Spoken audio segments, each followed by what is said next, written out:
Para nós, 2022 é o ano das surpresas, ok? É o ano de Deus nos surpreender, de nós nos surpreendemos, de nós surpreendermos outras pessoas com a nossa postura.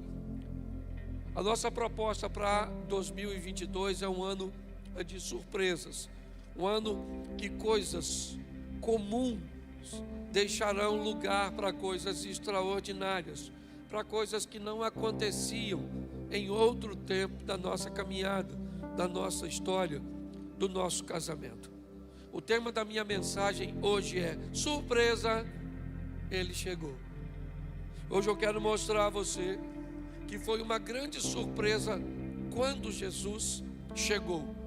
Quando ele chegou neste mundo com sua presença, sua maneira de conduzir as coisas era uma maneira que no mínimo dava a ele, o título de diferente. As pessoas não conseguiam entender muito bem a maneira cuja qual ele se posicionava. Então, quando nós olhamos para Jesus, por que ele era tão estranho? Por que pessoas achavam que ele era alguém tão estranho? Bom, fisicamente ele era semelhante a todos. Quando nós olhamos Judas Iscariotes, ele traindo Jesus, ele precisou oferecer aos soldados uma senha, um código, porque os soldados não sabiam diferenciar Jesus de seus discípulos. Jesus era tão parecido com seus discípulos que poucas pessoas, se não tivesse caminhando com ele, teria dificuldade. Normalmente, se você observar, até nos filmes que nós olhamos, quando nós olhamos para aqueles filmes, para aquelas fotos, você pode notar que há uma semelhança muito grande de aparência, de vestimenta. Hoje, inevitavelmente, é muito comum em determinados ambientes nós conseguimos identificar quem é o chefe, quem é o pastor. Tem a ver com roupa, tem a ver com cadeira, tem a ver com lugar, tem a ver com posicionamento, que consegue diferenciar. Jesus, ao contrário, certo? Ele buscava se fazer próximo, ele buscava se fazer igual às pessoas no que diz respeito à aparência, mas bem diferente no que diz respeito a valores e postura.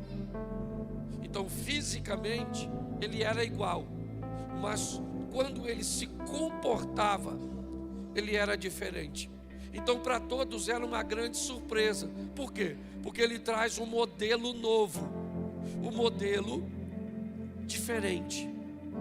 A maneira, e é isso que eu vou mostrar a vocês hoje. Ele chegou, e quem é ele? Ele é o diferente. Mas diferente por quê? Ele se veste diferente? Não, ele se veste igual a todo mundo. Por quê? Porque ele não frequenta a festa? Não, ele ia às festas. Por quê? O que fazia de Jesus, alguém diferente dos demais? O posicionamento de seus valores, a maneira cuja qual ele defendia aquilo que ele acreditava. Jesus era altamente influente, uma capacidade muito alta de influenciar. Esqueça a sua divindade, porque se Jesus fazia isso porque era Deus, com certeza nós não vamos poder replicar o modelo, porque nós não somos. Se Jesus usava algum poder divino para buscar exercer esse nível de influência, nós não teremos sucesso. Por quê? Porque nós não temos esse poder. É importante você entender que tudo que ele conduzia com a sua humanidade, com a maneira de ser um ser humano, porém a postura e o posicionamento dele era diferente, tá? Eu vou pedir só aí para ter cuidado com a criança se fizer barulho, tá bom? Tem o berçário ali, dá um pulinho lá, tá bom? Então, olhe para mim, João capítulo 7, verso de número 46. é o primeiro texto que eu quero colocar. Eu quero colocar a princípio 3 textos com vocês. João 7,46. Responderam os servidores: nunca, repita comigo, nunca. Nunca homem algum falou assim como este homem. Preste atenção, porque aqui nós vamos notar o primeiro ambiente que eu quero citar para vocês sobre a diferença de Jesus. Quem são os servidores aqui? Me parece que alguns soldados ou alguns homens preparados e enviados pelos escribas para pegar Jesus, prendê-lo, capturá-lo e levar à presença deles, me parece que a princípio para um simples interrogatório. Aí os servidores vão para lá onde Jesus está ensinando, está pregando, com o propósito de prender Jesus. Quando eles chegam, provavelmente tem bastante gente e eles não vão se arriscar prender Jesus naquele ambiente onde ele está rodeado de pessoas que querem ouvi-lo. Vai gerar confusão. Então, inevitavelmente, eles param para escutar o que Jesus está dizendo, para depois que escutar Jesus falar, ele diz: espera ele falar, quando essa multidão for embora, a gente vai lá e prende o homem e leva.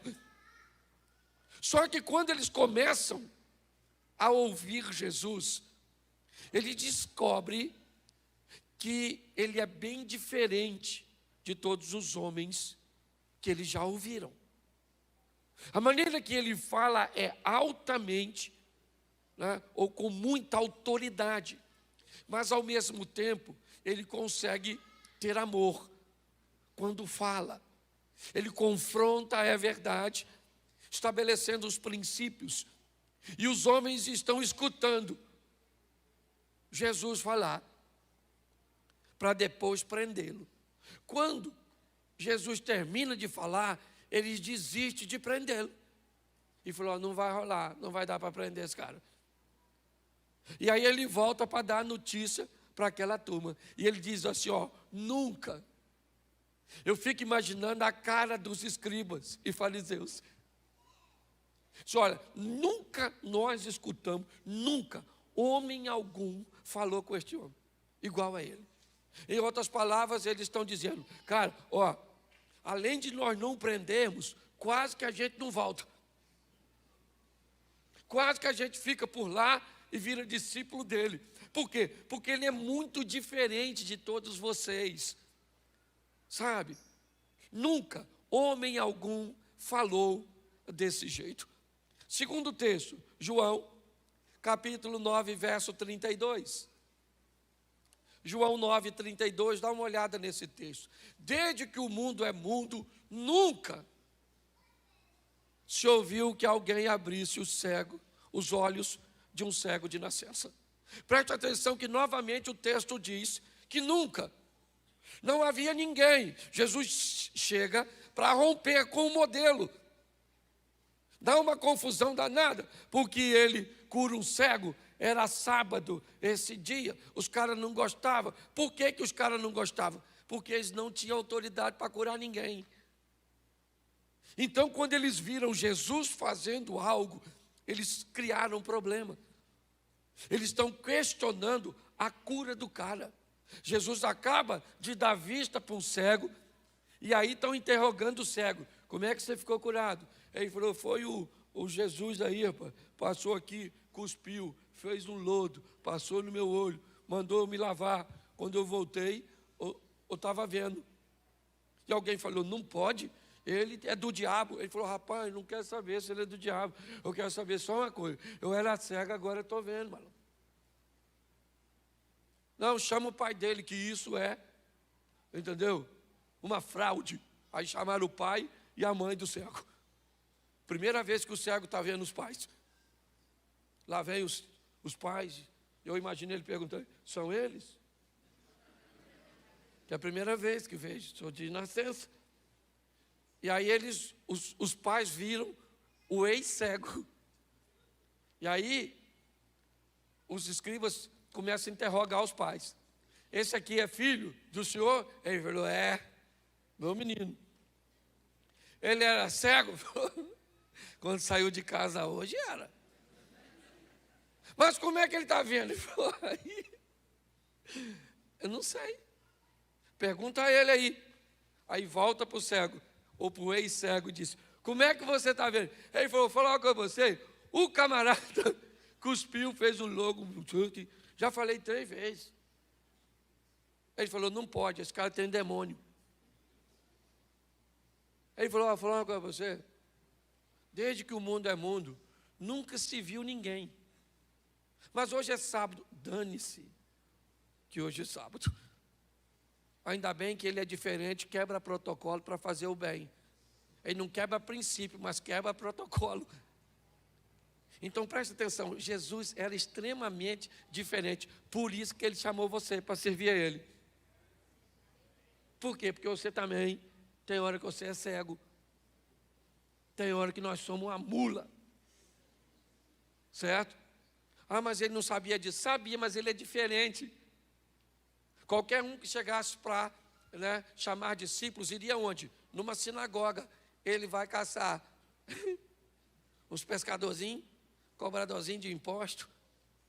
Só uma turma. Certo? Se você der uma olhada nos discípulos de Jesus, nem diácono seria aqui na igreja. Se depender da nossa seleção aqui, ninguém pensa. Judas ia sentar onde?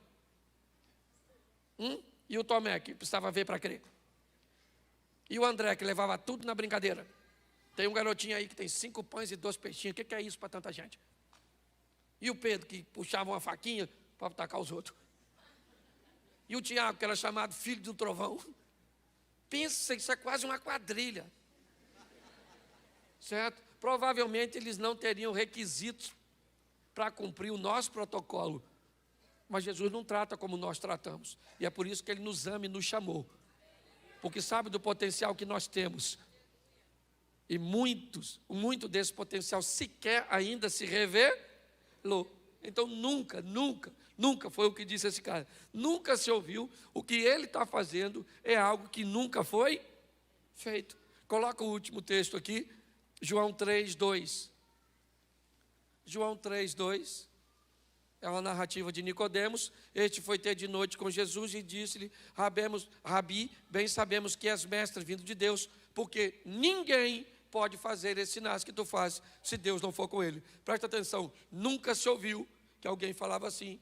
Nunca um cego de nascença viu. Nunca, certo? Ninguém pode fazer isso que o Senhor faz, se Deus não for com ele. Note que todos os textos diz que Jesus é diferente. E o que ele falou para mim e para você? Seja diferente também. Ah, pastor, eu sou. Lá no meu trabalho, não me misturo. Ah, pastor, eu sou diferente. Eu não vejo televisão. Eu não vejo nada, sabe? Estou esperando Jesus voltar. Não é disso, não. Ah, pastor, eu uso uma saia lá em cima. Ou melhor, lá embaixo. Certo? Falei, lá em cima parece ter rabo de cavalo crescendo para baixo. Certo? Então, o que é saia para a gente? Para a gente, projeto recomeçar. Ela não é nem aqui e nem aqui. É só descer um pouco, mediana. Você está entendendo? É equilíbrio. Então eu vou te mostrar agora por que é que ele, já deu para notar que ele é diferente. Mas olha como ele vai agir, é que vai tumultuar a cabeça de todo mundo. Ele entra no lugar que ninguém entra e não é para ser influenciado, é para ser um influenciar isso. Porque tem gente que pode usar o que eu estou... Pastor, por isso que eu vou no boteco. Para influenciar. Eu até tomo um negocinho assim, mas eu prego a palavra. Não é disso que eu estou falando. Certo? Então preste atenção nesse texto, nesses textos. Vai ser rapidinho que a voz está bem. Primeiro, Jesus começa a quebrar um protocolo bem difícil daquela época. Conversar com mulher que não fosse a dele. Isso já era um problema. Se tivesse sozinha então, se iniciasse um diálogo, era pior ainda. E ele começa a quebrar algumas coisas. E só para você entender, vamos lá, já que ontem foi o Dia Internacional da Mulher, então aqui meio atrasado, ainda que eu tenha mandado aí uma homenagem para vocês ontem, certo? Mas feliz Dia Internacional da Mulher. Louvado seja Deus pelas mulheres. Tem mulher aí? Orgulho de ser mulher, orgulho de ser feminina, motive essa feminilidade nas meninas. Bota brinquinho, bota batom, bota mesmo, maneira, veste umas roupinhas. Se tem um troço que eu não gosto é de ver mulher com aparência de homem. Porque o homem é feio. Certo? Então, por favor, certo? Cuide dessas meninas. Louvado seja Deus pelas mulheres. Eu não gosto muito de feminismo, porque feminismo não gosta de mulher. Então, seja feminina, querida. Olhe para o espelho e diga, eu me amo. Não estou bem, mas não sou a melhor versão de mim mesma no momento. Certo? Mas eu ainda chego lá. Ok? Então, vamos lá? João 4, 27. Note como é que sempre tem uma conotação de surpresa. Disso vieram seus discípulos e maravilharam-se, ou seja, ficaram surpresos de que ele estivesse falando com uma mulher. Todavia, nenhum deles lhe perguntou, ou lhe disse, que perguntas, ou por que fala com ela. Preste atenção, porque Jesus, ele vai ter um encontro com uma mulher sozinho. A dona foi tirar água, uma mulher de vidinha meio esquisita, certo? Provavelmente, se ela contasse para você que Jesus encontrou com ela sozinho, você não ia acreditar, porque você ia imaginar que Jesus apareceria num círculo de oração, num culto, numa igreja, mas nunca com a dona dessa de 5 maridos. Uma vidinha bem complicadinha. Certo? Ela está perto do poço e Jesus vai encontrar com ela. Por quê? Porque ele está quebrando. Ele é diferente. Todo mundo via numa mulher, não fala não, só pensa. Se eu falasse para você aqui agora, tem uma dona em pé aqui, já casou 5 vezes, está caçando outro. E ainda está com o marido de outro aqui. O que você diria que ela é? Não fala não, só pensa. Uma mulher que teve 5 maridos, já está no 6º. Pelo amor de Deus, dona. Vai tomar uns remédios para baixar esse fogo. Certo? Só que quando eu olho, Jesus marca um encontro com ela que ela nem sabe. Enquanto todo mundo está olhando aquela mulher por um prisma, por uma ótica, Jesus olha e diz assim, vou fazer dessa dona uma evangelista.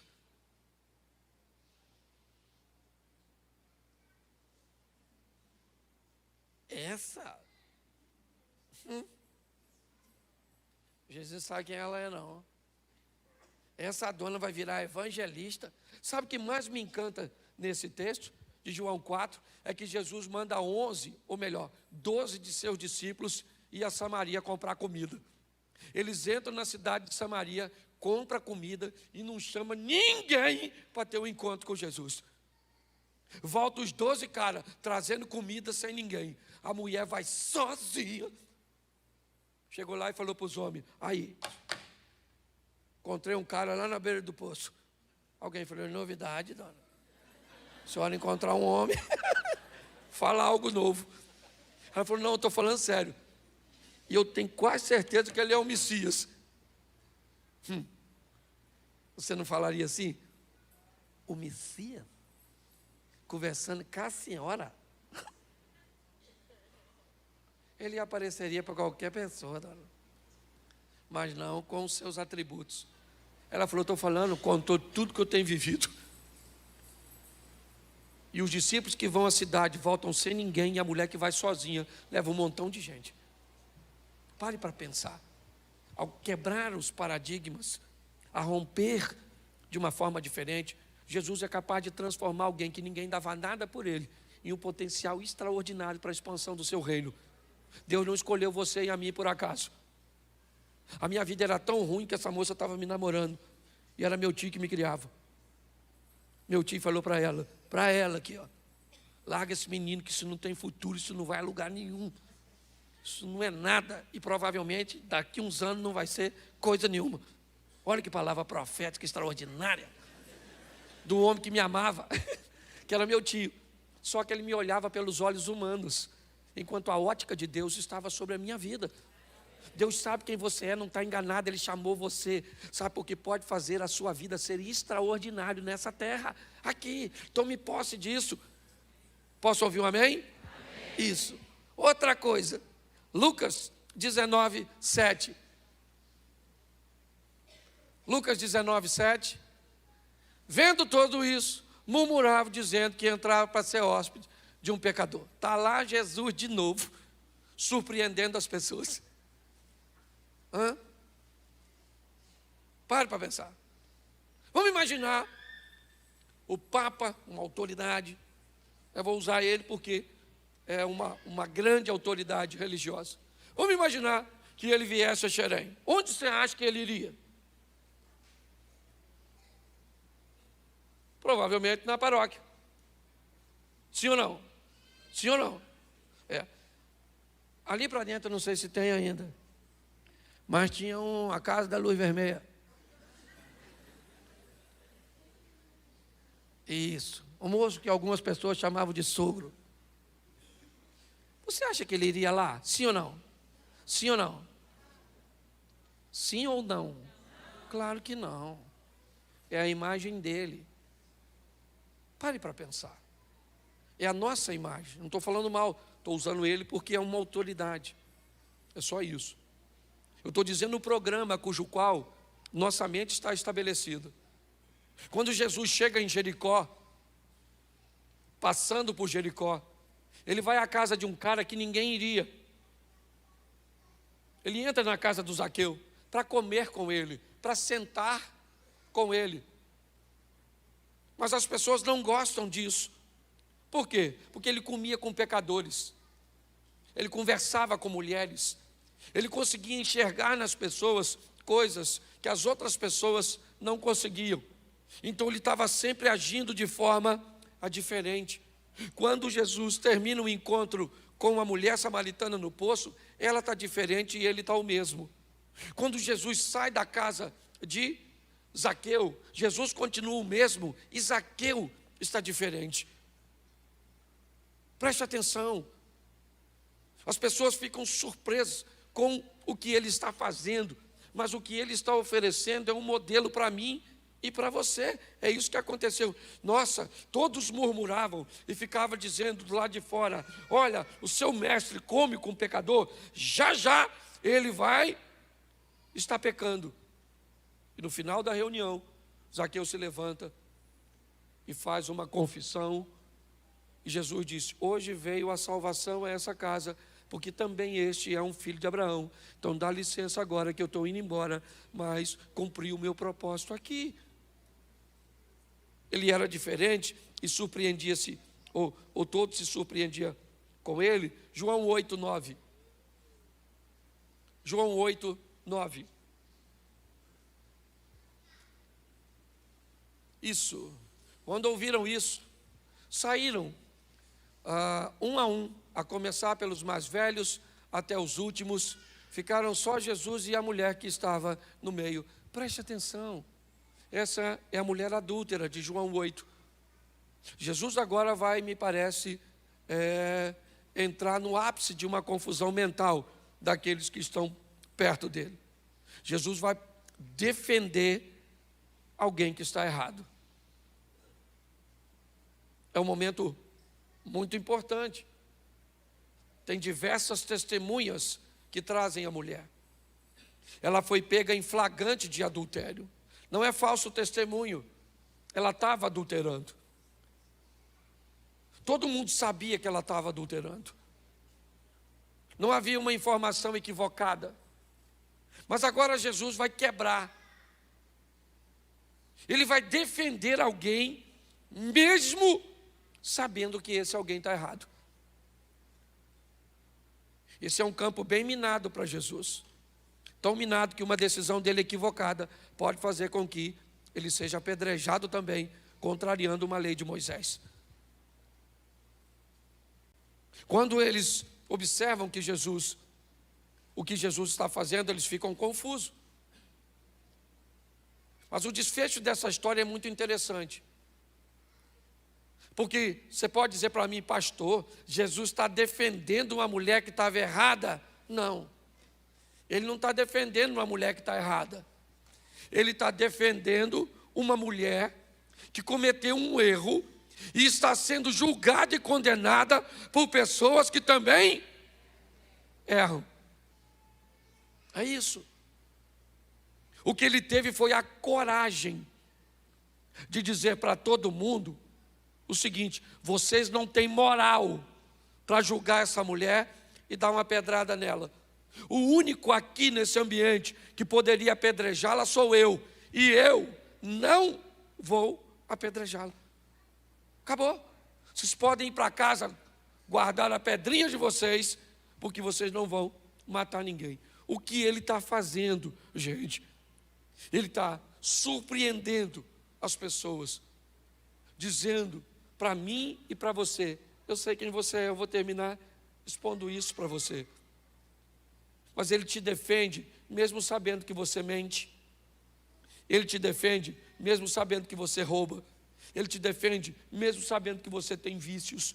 Ele te defende ou nos defende mesmo sabendo que nós estamos errados. Não porque vai se tornar conivente aos nossos erros, não, mas porque tem autoridade para perdoar pecados e nos dar uma novidade de vida. É isso. Vamos lá? Marcos 10, 14. Já estou terminando. Marcos 10, 14. Coloca para mim. Jesus, porém, vendo isso, indignou-se e disse-lhes: deixai vir a mim os pequeninos e não os impeçais, porque dos tais é o reino de Deus. O que ele é? Ele é um mestre, ele é um rabi, ele é um homem altamente ocupado. Ele não vai perder tempo com crianças, com um grupo que não vai prestar atenção nele. Pare para pensar. Esse era o modelo do rabi. Ele não aceitava nem mulheres sentadas aos pés deles, quanto mais criança, barulhenta, não prestando atenção. Quando de repente alguém está trazendo as crianças para perto de Jesus, os discípulos digam: não, não, não, não, não. O que essas crianças estão fazendo aqui? Jesus disse: não, não, não, não. Deixa as crianças vir até a mim. Eu vou orar por elas. Eu vou abençoá-las. O que ele está sendo? Diferente. Só isso. É isso que o mundo está precisando, de gente diferente. Sabe qual é o grande problema do Evangelho? A modernização do Evangelho está tornando todo mundo igual. Esse é o grande problema. Vamos falar um palavrão agora, mesmo sendo crente. Por quê? Porque o palavrão é só para ativar, é só para fazer alguma coisa, para extravasar. Vamos nos vestir como todo mundo está se vestindo. Eu digo, de maneira onde não há decência, onde não há ordem. Eu não estou dizendo para viver de uma forma retrógrada, né, ultrapassada ou fora, né, da moda. Não é isso que eu estou dizendo. Mas hoje está difícil demais, dependendo do ambiente que você vá. Você vê pessoas dizendo que são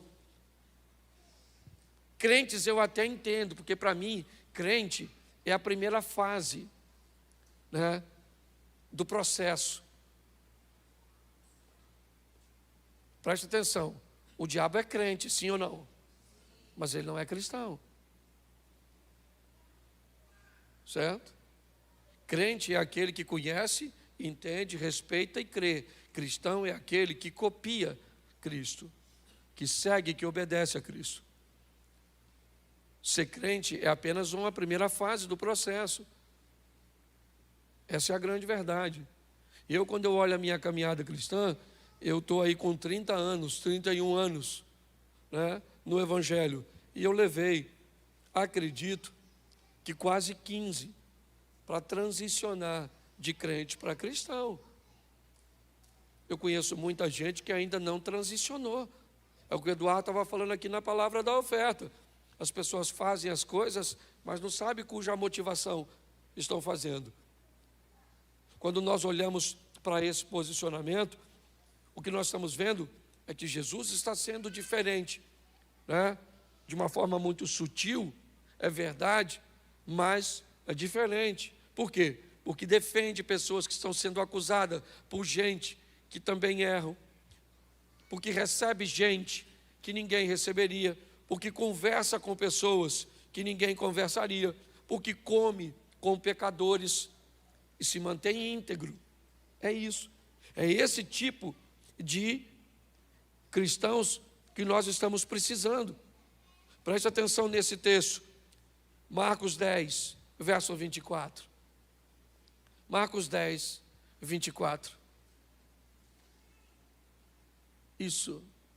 E os discípulos se admiraram dessas suas palavras, mas Jesus, tornando a falar, disse: filhos, quão difícil é para os que confiam nas riquezas entrar no reino de Deus.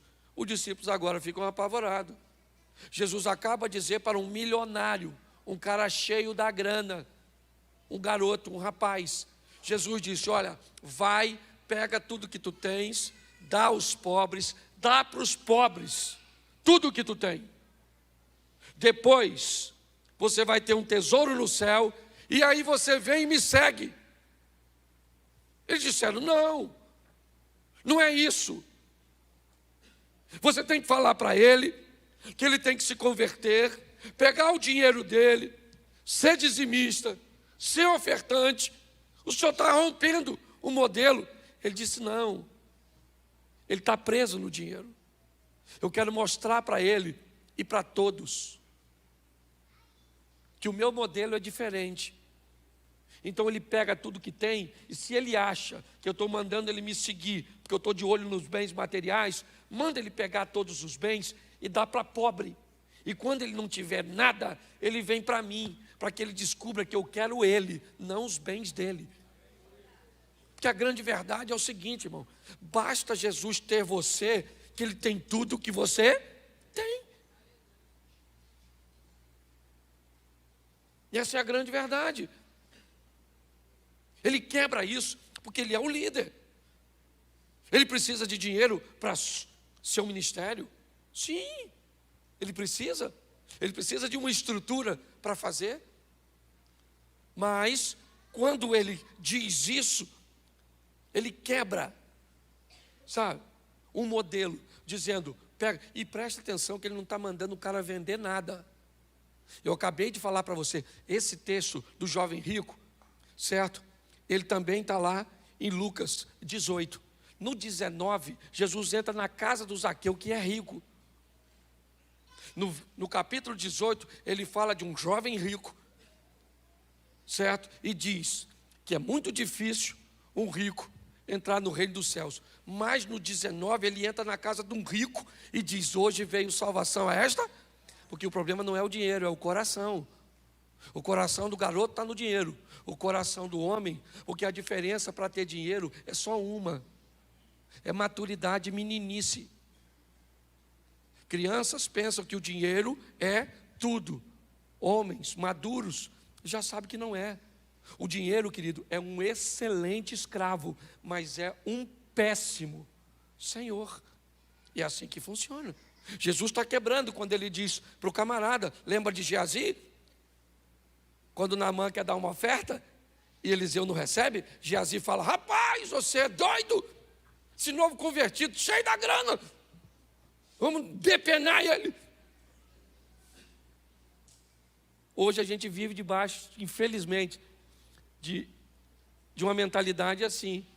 Se o camarada tem dinheiro, é rico, ele é poderoso, ele tem Jesus, disse: olha, vende tudo que tu tem, dá para os pobres, você vai ter um tesouro no céu. Depois, quando você estiver duro, aí pode vir que eu quero você e não seu dinheiro. Ele não entendeu a mensagem, virou as costas e foi embora. Mas não era uma mensagem que seria dito por um fariseu. Não era. O próprio Judas, quando viu a mulher derramar um unguento nos pés de Jesus, disse: isso poderia ser vendido. Jesus falou: você não está entendendo. Os pobres vocês sempre vão ter convosco. Fica quieto, camarada. Deixa a dona cumprir. É essa diferença, sabe, que nós precisamos muito mais do que olhar em Jesus, é ter no ambiente cujo qual nós frequentamos. Mas eu queria que você entendesse uma coisa: Marcos, capítulo 4, verso 41. Marcos 4, 41. E sentiram um grande temor. Novamente eles estão surpresos. E eles dizem uns aos outros: mas quem é este que até o vento e o mar lhe obedecem? Eles estão andando com Jesus. Estão vendo Jesus conversar com gente que ninguém conversava. Eles estão andando com Jesus. Estão vendo Jesus parar para lidar com situações de maneira cuja qual eles sabiam que nenhum dos líderes daquela época. Ele entra em casa que ninguém entra. Ele conversa com ninguém, com pessoas que ninguém conversaria. Ele defende pessoas que estão erradas. Ele conversa e recebe crianças. Ele diz para os ricos: não preciso do seu dinheiro. E agora, ele diz para vento e o mar: fica quieto, acalma-te. Os discípulos estão entendendo que ele é muito diferente de tudo que eles já viram até o presente momento. Mas é com a mulher samaritana, é com Natanael, que Jesus mostra uma grande lição. João capítulo 4, verso 19. João 4, 19. E disse-lhe a mulher: Senhor, eu vejo que o Senhor é profeta. Coloca para mim João 1, 47. João 1, 47.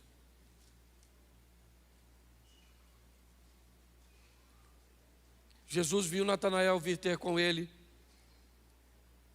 e disse dele: eis aqui um verdadeiro israelita, em quem não há dolo. Bota o verso 48 para... Isso. Disse-lhe Natanael: de onde o Senhor me conhece? Ou de onde me conheces tu? Jesus respondeu e disse: antes que Filipe te chamasse, eu te vi, estando tu debaixo da figueira. Preste atenção e eu termino aqui. Jesus disse para a mulher samaritana: você não sabe quem eu sou, mas eu sei quem você é. Jesus disse para Natanael: você não faz ideia de quem eu sou, mas eu sei quem você é. É importante nós entendermos isso. Nós sabemos poucas coisas sobre ele, mas ele sabe tudo sobre nós. Ele sabe tudo sobre a sua infância. Ele sabe tudo sobre a sua adolescência. Ele sabe tudo sobre a sua juventude. Ele sabe tudo sobre o seu casamento. Ele sabe tudo sobre os seus negócios. Ele sabe tudo, tudo, tudo a seu respeito. Essa é a grande verdade. Porém, ele é diferente. Talvez qualquer pessoa que soubesse tudo sobre nós usaria um pouco desse tudo para nos constranger, para nos pressionar. Mas ele não. A proposta dele é dizer: eu sei quem você é. Eu sei que você está errado, mas eu vou te defender. Eu sei que ninguém gostaria de comer com você, mas eu gostaria. Eu sei que ninguém gostaria de estar perto de você, mas eu quero. Mas eu não mereço. Pois é, eu sei quem você é, eu não estou enganado. Eu quero mudar a sua história.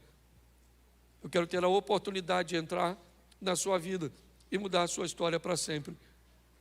A grande questão é: as pessoas precisam se surpreender quando você sair da igreja com Jesus. Essa é a grande verdade.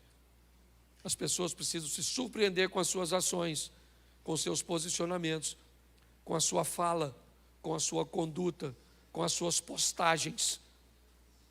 Elas precisam surpreender, ou se surpreender, quando olhar para você.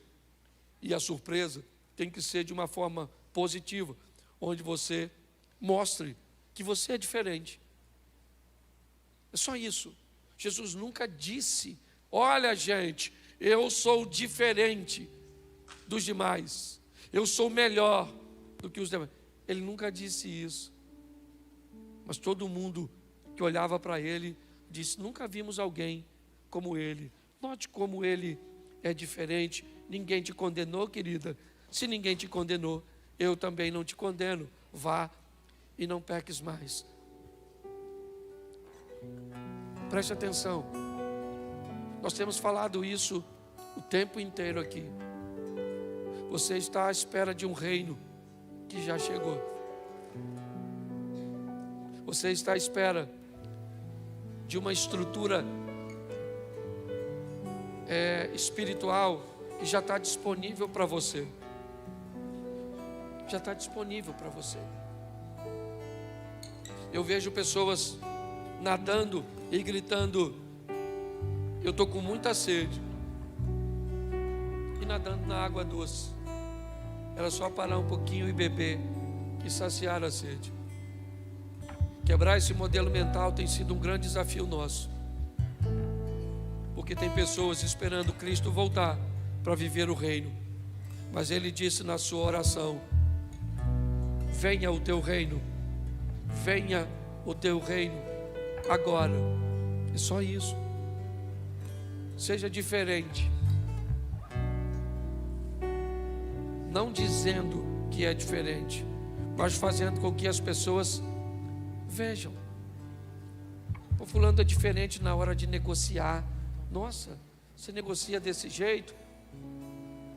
Nossa, você age dessa forma? Eu me posiciono.